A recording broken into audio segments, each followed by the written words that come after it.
اللہ پاک کی عظیم نشانی سورج سن بھی ہے، یہ ارتھ سے زمین سے کئی ہزار گنا بڑا ہے۔ سورج دن کی علامت ہے، اور بعض اوقات کیا ہوتا ہے، اللہ تبارک و تعالی کی قدرت کا اظہار یوں ہوتا ہے کہ سورج نکلا ہوا ہے مگر رات کا سماں ہے، اسے کہتے ہیں سورج گرہن۔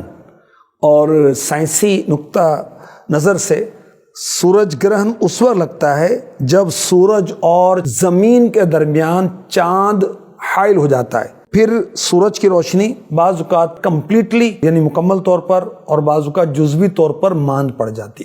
تو لوگ اس تعلق سے افراط و تفریط کا شکار ہیں، کہیں مخصوص شیشوں کے ذریعے نظارے ہو رہے ہیں، پارٹیاں منعقد کی گئی ہیں، اور کہیں عجیب عجیب تصورات ہیں۔ کہیں یہ تصور ہے کہ سورج کو بلائیں اور خوفناک جانور نگل لیتے ہیں، بعض کے جو عقیدے کمزور ہوتے ہیں تو کمروں میں بند ہو جاتے ہیں کہ اس سے خاص نقصان دہ لہریں نکلیں گی، ہمیں نقصان نہ پہنچ جائے۔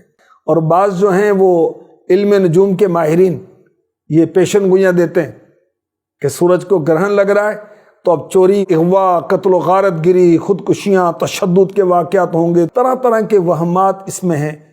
عرب کے جو کفار تھے وہ کسی برے آدمی کی پیدائش یا اچھے آدمی کی وفات پر گرہن رکھتا ہے یہ ذہن رکھتے تھے۔ سورج گرہن کے تعلق سے یا چاند گرہن کے تعلق سے اسلامی نقطہ نظر کیا ہے، سنیے سمجھیے۔ یہ اللہ تبارک و تعالیٰ کی عظیم نشانیوں میں ایک نشانی ہے۔ اللہ تعالیٰ اپنے بندوں کو ڈرانے کے لیے ظاہر فرماتا ہے۔ جب ہم یہ دیکھیں کہ چاند کو گرہن لگا ہے یا سورج کو گرہن لگا ہے، ہم صدقہ و خیرات کریں، ہم سبحان اللہ کی تسبیح پڑھیں، لا الہ الا اللہ، لا الہ الا اللہ، اس کی کثرت کریں، اپنے گناہوں سے توبہ کریں، یا اللہ میرے گناہ معاف فرما، استغفر اللہ۔ اندھیرا چھا جاتا ہے دن کے وقت میں تو آپ قبر یاد کریں، آخرت کو یاد کریں کہ اس وقت بھی چاند اور سورج بے نور کر دیے جائیں گے۔ تو یہ نشانیاں کس لیے ہیں؟ ہمیں ڈرانے کے لیے۔ قرآن پاک میں ارشاد ہوتا ہے وَمَا نُرْسِلُ بِالْآيَاتِ إِلَّا تَخْوِيفًا، ہم ڈرانے کے لیے نشانیاں بھیجتے ہیں۔ اور ہمیں علماء نے اس تعلق سے سمجھایا کہ سورج گرہن اللہ تعالی کی ڈرانے والی نشانی ہے۔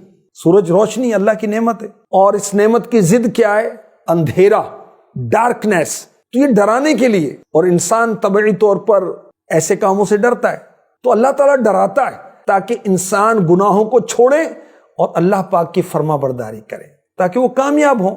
تو جب بھی ہم سورج گرہن دیکھیں تو نماز پڑھیں۔ اچھا، یہ اعمال مرد و عورت دونوں کے لیے، عورت اپنے گھر کے اندر یہ اعمال کر سکتی ہے۔ جب دنیا کے نقشے پر اسلام کی انقلابی دعوت ابھری تو اللہ پاک کے حبیب صلی اللہ علیہ وسلم نے ان وہمات کو ختم کیا۔ میرے آقا صلی اللہ علیہ وسلم کے شہزادے حضرت سیدنا ابراہیم رضی اللہ تعالی عنہ کا انتقال ہوا تو اسی دن سورج کو گرہن لگا۔